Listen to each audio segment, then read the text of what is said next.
We continue Alexander of Macedon by Harold Lamb with chapter 21, The End of the Army, and that's within part 3.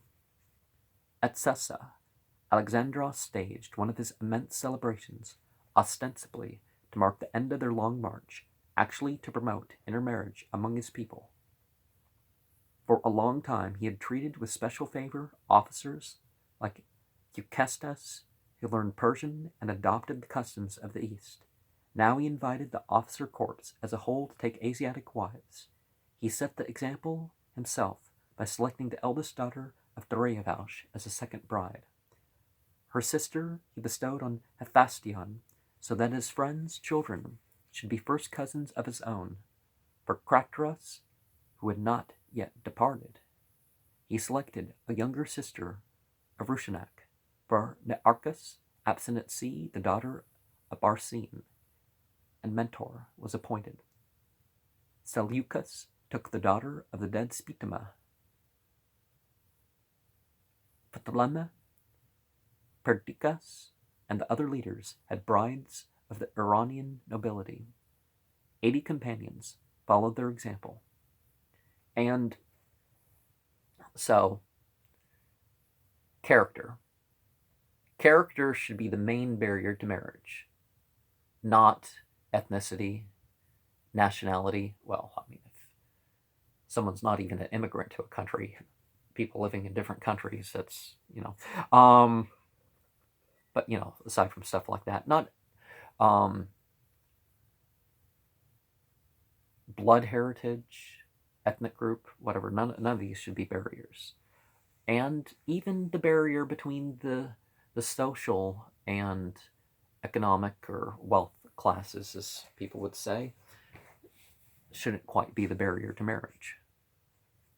Character should be the number one thing that people look at, but political marriages are definitely acceptable things, particularly as peacemaking things, arrangements. This was the most popular measure Alexandros ever enforced. Arian testifies.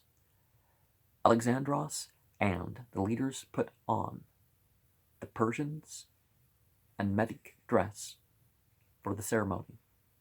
This was carried out in the Asiatic fashion. After the feast, the brides came in for the first time, each seating herself by her husband-to-be, who took her by the hand and kissed her. In Zoroastrian and Jewish and traditional Christian culture, in fundamentalist Christian culture, you don't even touch hands until marriage. This, you may now kiss the bride line that you've heard in weddings, or referred to weddings with that phrase. Yeah, there was no physical contact. So that would be the first kiss for a lot of people. Alexandros, being the first to do so, then each man took his bride and led her away. To encourage the marriages, Alexandros had remarked that now the Asiatics, as well as Macedonian companions, would be his kinsmen, and he gave dowries to all the brides. Perhaps 10,000 of the soldiers followed this example, thus gaining women and dowries and credit with Alexandros, because their names were listed in a special register. Macedonian veterans made fun of the oriental dress and manners of these bridegrooms, but their real resentment lay in the growing conviction that while they needed Alexandros, he no longer needed the old army. They said that he had become an oriental despot. The final clash of wills occurred on the way to Babylon. Alexandros had found that Susa lay too far up in the eastern ranges to serve as his capital. Babylon, on the king's way, and the Euphrates water route, would be the real center of his dominion. Perhaps the river decided him, because his thoughts turned more and more towards exploration by sea, although suffering from sleeplessness and the ill-healed wound in his lung that caused intermittent fever. He seemed happy During the journey down, he insisted on making a detour through the marshes to reach the coast where Nearchus was expected, and during the voyage up the Tigris, he delayed to remove weirs that the Iranians had set across the river, either to keep up the head of the water or to prevent an enemy fleet from reaching Babylon. Alexandros wanted the Tigris free for navigation. We have no enemy to fear, he said. The ships will be our own. On the way up the Tigris, Alexandros sent word to the Macedonians, whose grumbling had caught his attention, that all of them who were overage or incapacitated by wounds would be sent back to the west. They would go home with such rewards. He remembered his pledge at the time of the mutiny, that they would be objects of envy in Macedon. At the same time, he would grant gold wreaths to those who had won honor in battle. Such men were already drawing double pay. The gilding of their discharge did not pacify the veterans. They reminded their officers that many of them had gone into debt to moneylenders or messmates, and a bonus in money might be confiscated to pay those debts. Alexandros' response was to offer to pay all their debts out of the public treasury if each man would record his name and the amount of the debt.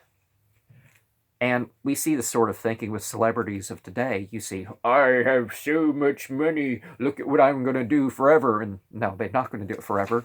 They say, I can buy a house that's millions of dollars, but I want to buy a chunk of property somewhere that costs tens of millions of dollars. So they go into debt over that. People gamble, not even in the hope of gaining something that they would need. And they lose what they need as a result.